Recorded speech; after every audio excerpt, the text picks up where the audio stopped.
Halo semuanya. Di kesempatan kali ini aku mau kasih kalian materi terkait tentang pendidikan. Nah, sebelum masuk ke penjelasannya, nggak ada yang salah dong kalau aku perkenalan dulu. Oke, namaku Erlina Ambar Anggita Putri. Nah, di sini aku kasih gambaran tentang aku dulu ya, profil aku dulu. Nah, aku tuh lahir di Ngawi 6 Juli 2001, umur aku saat ini 18 tahun dan aku beragama Islam. Golongan darah aku O. Oke, lanjut.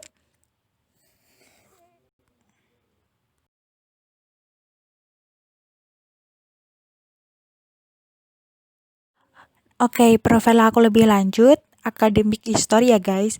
Jadi aku dulu itu TK di Dharma Wanita Paron, terus SD-nya di SDN Paron 2, SMPN 1 Paron, SMKN 1 Ngawi, dan sekarang aku menempuh pendidikan di STIM YKPN Yogyakarta. Untuk pengalaman aku, ya cukup berkesan sih, cuma nggak banyak-banyak banget. Aku pernah menjabat sebagai Ketua Basket SMKN 1 Ngawi, Wakil Ketua Multimedia SMKN 1 Ngawi, Wakil Diklat di Unesa se-Jawa Timur. Nah, kalau untuk sosial media aku ada Facebook, Instagram, WhatsApp, dan email. Untuk Facebook, kalian bisa cari Anggita Putri kalau misalkan kalian pengen stalking. Untuk Instagram, Erlina_Ambar. WhatsApp, rahasia dong nomornya. Untuk email ada anggiputri06@gmail.com. Nah, untuk main interest, aku suka fotografi, public speaking, puisi, dan basket.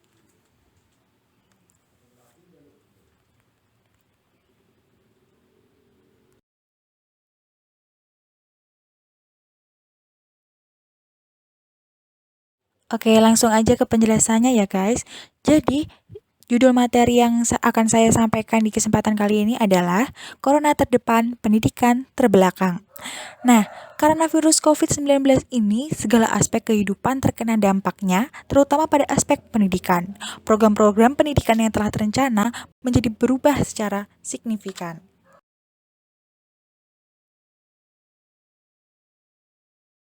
Nah, jadi apa aja sih sebenarnya dampak COVID-19 terhadap pendidikan?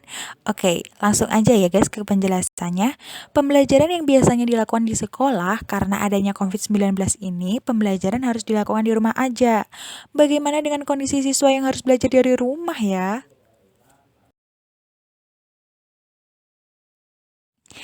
Program-program pendidikan yang telah lama direncanakan menjadi berubah secara signifikan, mulai dari ujian nasional, KKN, skripsi, praktek, wisuda, harus diatur ulang. Nah, dikutip dari berita Intenews, dampak mewabahnya virus corona ini juga telah dirasakan oleh dunia pendidikan. Hal ini telah diakui oleh organisasi pendidikan, keilmuan, dan kebudayaan Perserikatan Bangsa-Bangsa atau UNESCO, bahwa wabah virus corona telah berdampak terhadap sektor pendidikan. Hampir 300 juta siswa terganggu kegiatan sekolahnya di seluruh dunia dan terancam hak-hak pendidikan mereka di masa depan. Jika kondisi ini terus meningkat, maka sudah bisa dipastikan dampaknya terhadap sektor pendidikan juga akan semakin meningkat. Dampak yang paling dikhawatirkan adalah efek jangka panjang, sebab para siswa dan mahasiswa secara otomatis akan merasakan keterlambatan dalam proses pendidikan yang dijalaninya. Hal ini bisa mengakibatkan pada terhambatnya perkembangan kematangan mereka di masa yang akan datang. Oke, sekarang lanjut ke penjelasan permasalahannya ya guys. Nah, berdasarkan berita yang sudah beredar, jelas bahwa pendidikan menjadi hal yang cukup penting juga untuk diprioritaskan dalam penanganan dampak COVID-19. Jadi, nggak hanya sekedar kesehatan atau aspek-aspek lainnya, tapi aspek pendidikan juga sangat penting untuk diprioritaskan. Walaupun saat ini pemerintah lebih mengutamakan aspek kesehatan daripada pendidikan, namun harus diingat, dampak pendidikan ini jangka panjang, yaitu mempengaruhi tumbuh kembang siswa. Ya, tumbuh kembang siswa-siswa tentu saja dapat mempengaruhi perkembangan penerus bangsa di masa yang akan datang.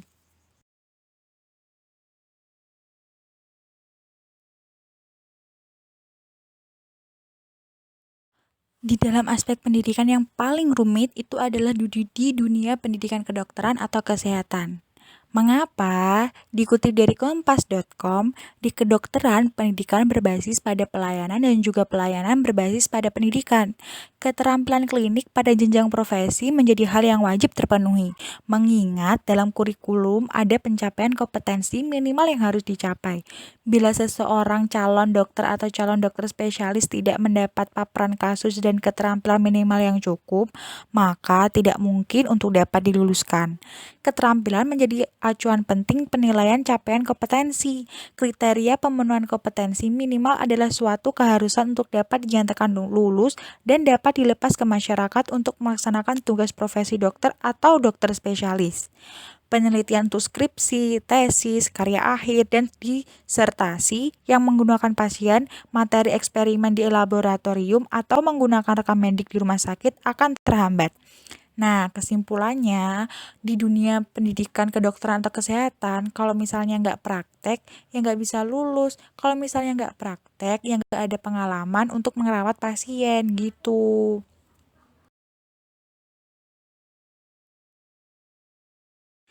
Pada dasarnya, kita tidak tahu pandemi ini kapan akan berakhir. Tidak menutup kemungkinan jika dunia kedokteran akan menambah masa studi mahasiswa. Di kondisi seperti ini memang sangat sulit, semua kena dampaknya. Kita tidak bisa semata-mata menyalahkan pemerintah terkait pembaharuan program pendidikan. Ya, ini adalah masalah semua kalangan.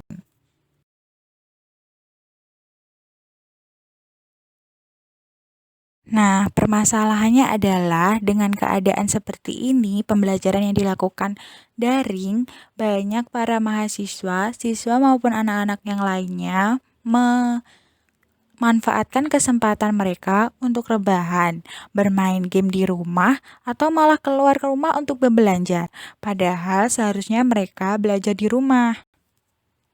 Permasalahan lainnya adalah permasalahan sosial yang diakibatkan COVID-19 dirasakan oleh masyarakat, terutama para siswa dan mahasiswa terkait belajar di rumah. Para siswa mengeluh akan belajar di rumah dipenuhi dengan tugas rumah yang diberi oleh masing-masing guru terlalu banyak. Sedangkan mahasiswa mengeluhkan bahwa pertemuan daring banyak terkendala oleh jaringan web, teknologi yang kurang memadai, hingga sinyal.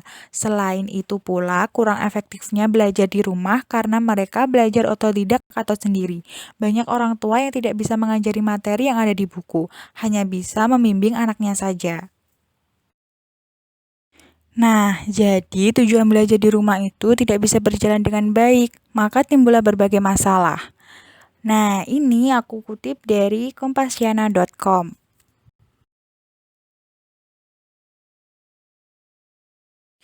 Nah, oke, lanjut ya terkait dengan opini aku. Jadi, rumitnya keadaan pendidikan di tengah pandemi saat ini tuh membuat siswa makin bingung. Banyak di antara mereka itu yang tidak paham akan pembelajaran yang dia lakukan. Jadi, dengan adanya pembelajaran dari ini, banyak di antara siswa-siswa itu malah yang harusnya paham malah bingung dengan apa yang disampaikan oleh guru-guru mereka. Nah, untuk kalangan PAUD atau TK, perubahan sistem pendidikan tidak terlalu membingungkan, tetapi tetap saja harus diperhatikan karena anak-anak usia seperti itu harusnya mendapat pembelajaran yang menyenangkan dan butuh feedback secara langsung. Jika dilakukan secara online, banyak orang tua, anak-anak yang tidak mengerti teknologi, hal ini pasti menyusahkan mereka.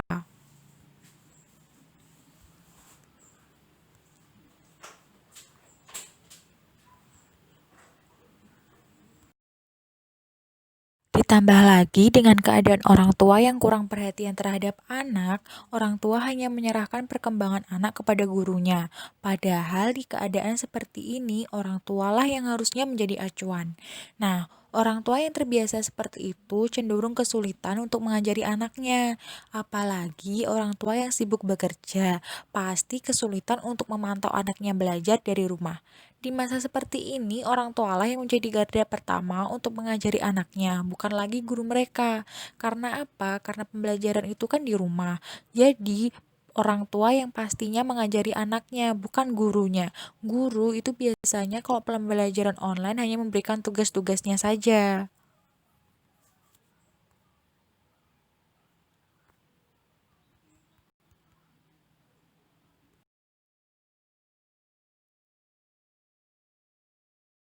Oke, lanjut lagi ya.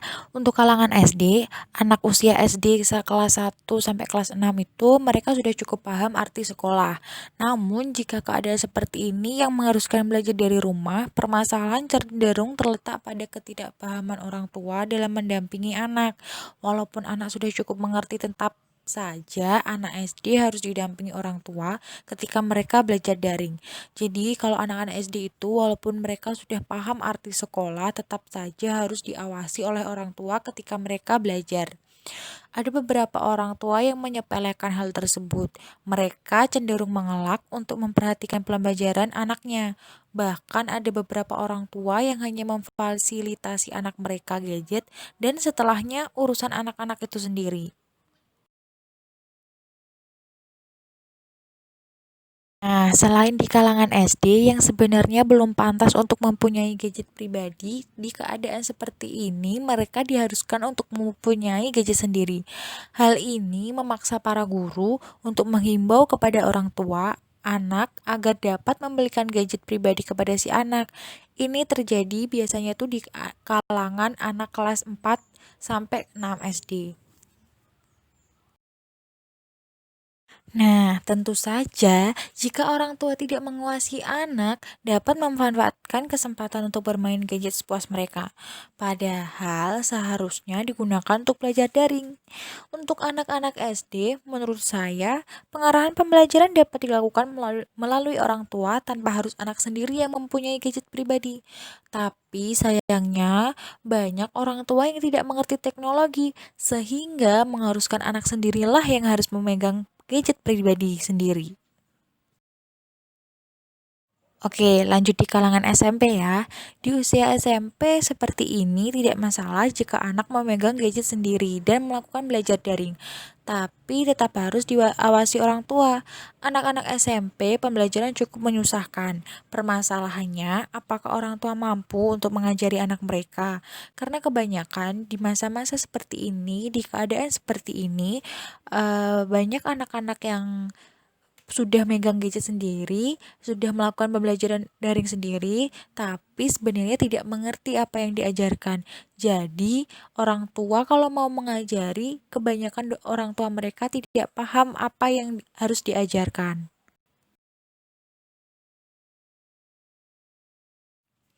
Jika ini tidak diperhatikan, jelas hal ini tidak menutup kemungkinan akan berdampak di masa yang akan datang, yaitu ketidakkompetenan penerus bangsa.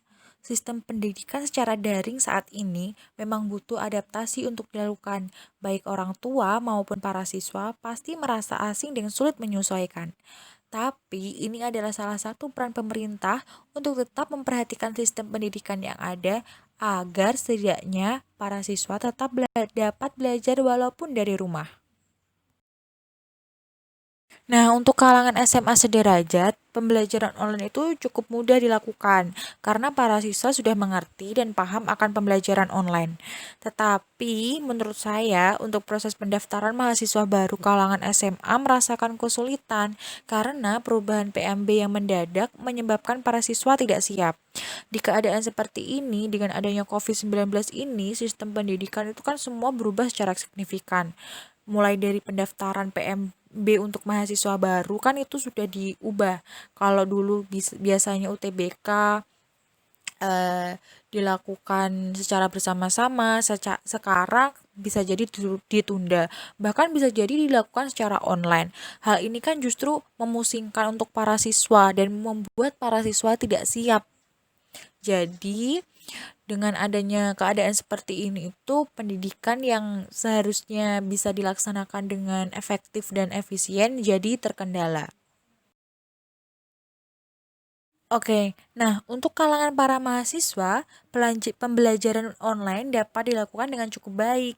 Tapi dengan kondisi seperti ini, para mahasiswa harus menunda praktek kerja mereka. Bahkan penyelesaian skripsi harus dilakukan secara online. Jelas, hal ini menyebabkan tidak adanya feedback secara langsung, sehingga tidak menutup kemungkinan penelitian yang dilakukan bisa asal-asalan. Jadi, dengan keadaan seperti ini itu, biasanya para mahasiswa yang dulunya itu bisa nyelesain pekerjaan skripsi atau praktek kerja, bisa langsung ke lapangan. Nah, sekarang harus tertunda, bahkan bisa dilakukan secara online. Nah, karena bisa dilakukan secara online, bisa jadi tidak menutup kemungkinan para mahasiswa maupun mahasiswi itu bisa mengerjakan penelitian mereka secara asal-asalan. Karena yaitu tadi, tidak bisa secara langsung, tidak bisa terjun ke lapangan secara langsung. Oke, lanjut di permasalahan lainnya ya.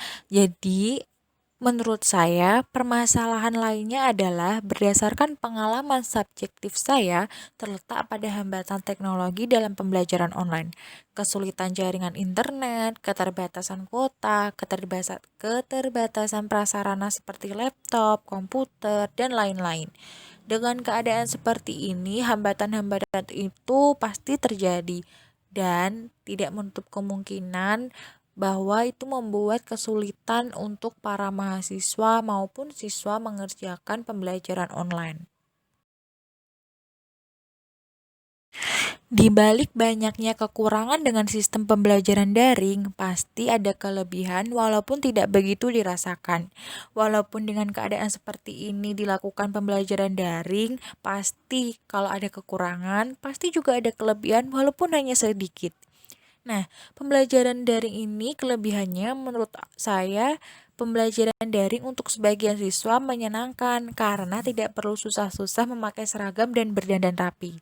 Mereka dapat melakukan pembelajaran online di mana saja dan kapan saja. Jadi, mereka tidak perlu repot-repot pergi ke sekolah ataupun kampus. Oke, lanjut ya. Solusi menurut saya adalah keadaan seperti ini kita tidak bisa menyalahkan siapa yang salah. Pemerintah maupun masyarakat harus bersama-sama menyelesaikan permasalahan ini. Di bidang pendidikan, pemerintah diharapkan dapat menghimbau para orang tua untuk memperhatikan anak-anak mereka dan mau untuk terjun langsung mengajari anak-anak mereka. Kita tidak bisa mengandalkan guru dan menyerahkan pembelajaran hanya dengan pemberian tugas saja. Tapi karena waktu anak-anak jauh lebih banyak di rumah, maka orang tua harus menjadi pondasi dalam mengajari anak-anak mereka. Di keadaan seperti ini itu pasti maupun siswa maupun orang tua pasti merasa kesulitan. Pemerintah pun juga merasa kesulitan. Tapi kita tidak bisa menyalahkan siapa yang salah kan. Jadi kita ambil jalan tengah, yaitu walaupun terpaksa melakukan pembelajaran online, orang tua harus tetap mengawasi anak-anak mereka dan pemerintah pun juga harus menghimbau kepada orang tua maupun guru untuk tetap bisa mengajari murid-murid mereka, anak-anak mereka dengan baik. Walaupun di keadaan seperti ini, COVID-19 ini bisa dibilang angkatan 2020 adalah angkatan COVID-19, semoga aja penerus bangsa kita bisa tetap berkualitas walaupun prosesnya melalui pembelajaran online. Nah, menurut kalian sebenarnya apa sih solusi yang tepat untuk mengatasi kondisi seperti ini di bidang pendidikan? Dan apakah dengan pembelajaran online seperti ini dapat mencetak penerus bangsa yang berkualitas? Oke, terima kasih ya sudah mendengarkan materi atau penjelasan yang udah aku sampaikan. Semoga apa yang aku sampaikan ini bermanfaat buat kalian semua dan kita semua berharap semoga saja COVID-19 ini cepat berlalu, cepat hilang supaya kita bisa hidup kembali normal. Dan see you, sekian dan terima kasih.